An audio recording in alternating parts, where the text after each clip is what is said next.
दोस्तों नमस्कार। आरंभ कथा। सृष्टि के एक छोटे से कोने में, जहां भूमि पर छोटी छोटी घास उगती है और सूर्य की किरणें हर पत्ते को चमका देती हैं, एक कीड़ा अपने छोटे से जीवन के बारे में सोचता हुआ इधर उधर घूम रहा था। यह कीड़ा अपनी सीमित दृष्टि और जीवन के छोटे अनुभवों से संसार को समझने की कोशिश कर रहा था। वह दिन रात भोजन की तलाश में बिताता और उसे यह समझ में नहीं आता था कि उसका जीवन इतना छोटा क्यों है। इस अनंत संसार में उसकी इतनी नगण्यता क्यों है। उसकी विचारधारा इस प्रकार चल रही थी जब अचानक उसे एक अति दिव्य अनुभव हुआ। उसके चारों ओर का वातावरण एक दिव्य प्रकाश से भर गया। उसका छोटा सा शरीर उस प्रकाश की गरिमा में लुप्त सा हो गया। तभी उसने एक मृदुल और शांत आवाज सुनी, हे छोटे जीव, क्या तुम्हें अपनी नगण्यता पर संदेह है? कीड़ा चौंका। उसने ध्यान से उस आवाज की दिशा में देखा। वहां उसे श्री कृष्ण का दिव्य रूप दृष्टिगोचर हुआ।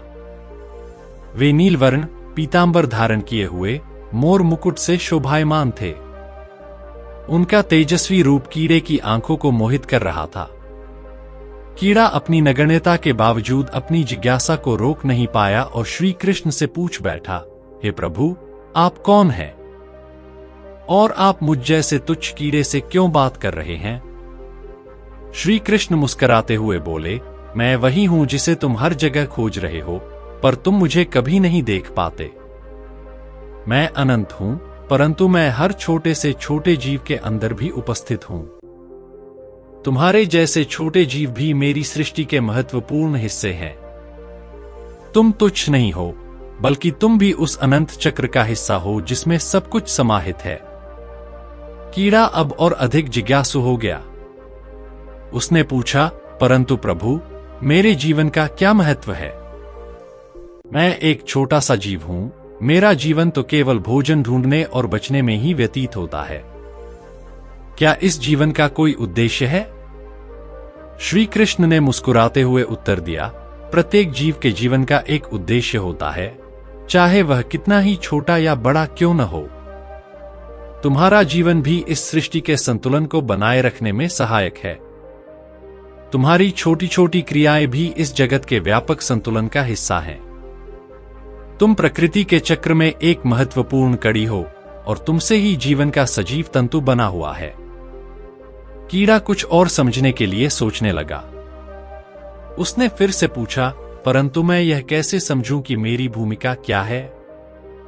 मैं केवल अपने छोटे जीवन में ही सीमित हूं। मुझे तो कभी बड़े संसार का अनुभव ही नहीं होता। श्री कृष्ण ने उसे भगवद गीता के कुछ उपदेश दिए। उन्होंने कहा, हे छोटे जीव, जिस प्रकार तुम अपने कार्य में लगे रहते हो, उसी प्रकार हर जीव का कर्म ही उसके जीवन का उद्देश्य है। तुम्हें अपने जीवन में जो भी कार्य मिलता है, उसे पूरे समर्पण और निष्ठा के साथ करना चाहिए। इसी में तुम्हारे जीवन की सच्ची सार्थकता है। संवाद का विस्तार, कर्म और धर्म। कीड़ा अब थोड़ा अधिक आत्मविश्वास महसूस कर रहा था। उसने श्री कृष्ण से पूछा, प्रभु, यदि मेरा जीवन इतना महत्वपूर्ण है, तो क्या यह भी सत्य है कि मेरे कर्मों का प्रभाव भी व्यापक होता है? और क्या यह संभव है कि मेरे कर्मों का फल भी मुझे मिलेगा? श्री कृष्ण ने उत्तर दिया, निस्संदेह तुम्हारे कर्मों का प्रभाव है। भले ही तुम्हें यह दिखाई न दे, परंतु तुम्हारे छोटे छोटे कर्म भी सृष्टि के चक्र को प्रभावित करते हैं। जैसे कि एक छोटी सी तितली के पंखों की फड़फड़ाहट भी बड़े परिवर्तन ला सकती है, वैसे ही तुम्हारे कर्म भी इस संसार में परिवर्तन लाते हैं। कीड़ा अब और भी गहरे विचारों में चला गया। उसने जीवन, मृत्यु और पुनर्जन्म के विषय पर प्रश्न उठाया। उसने पूछा, प्रभु, क्या मेरा जीवन केवल एक बार का है? क्या मेरे मरने के बाद कुछ और भी है? श्री कृष्ण ने उसे समझाया, यह संसार जन्म और मृत्यु का चक्र है। हर जीव इस चक्र में बंधा हुआ है, लेकिन आत्मा अमर है।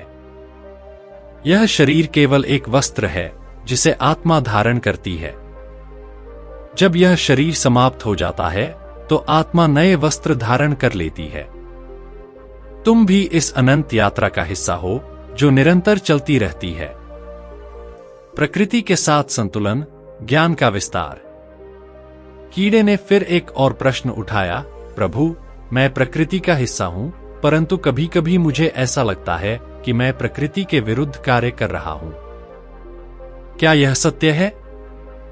श्री कृष्ण ने गहनता से उत्तर दिया, प्रकृति और जीव के बीच का संबंध बहुत गहरा है। जब तुम प्रकृति के साथ समरस होकर जीवन जीते हो तो तुम धर्म का पालन करते हो, लेकिन जब तुम अपने स्वार्थ में फंसकर प्रकृति का दोहन करते हो तो तुम अधर्म की राह पर चल पड़ते हो। यह सृष्टि एक विशाल यज्ञ है और प्रत्येक जीव इसका भागीदार है। तुम्हारा कर्म, तुम्हारा धर्म ही तुम्हें इस संतुलन में बनाए रखता है। समाप्ति, आत्मबोध और मोक्ष का मार्ग। संवाद का अंत धीरे धीरे निकट आ रहा था, लेकिन कीड़े के मन में अब एक अंतिम प्रश्न था। उसने पूछा, प्रभु, यदि यह सारा संसार एक माया है और हम सब केवल इस माया के जाल में फंसे हैं, तो फिर हमें कैसे मोक्ष प्राप्त हो सकता है? श्री कृष्ण ने शांत स्वर में उत्तर दिया, मोक्ष का मार्ग आत्मबोध के माध्यम से ही प्राप्त होता है। जब तुम इस सत्य को समझ लेते हो कि तुम्हारी आत्मा इस जगत से परे है और यह संसार केवल एक अस्थायी आवरण है, तब तुम माया के बंधनों से मुक्त हो जाते हो। यह ज्ञान ही मोक्ष का द्वार है। कीड़ा अब इस गहन संवाद से बहुत कुछ सीख चुका था।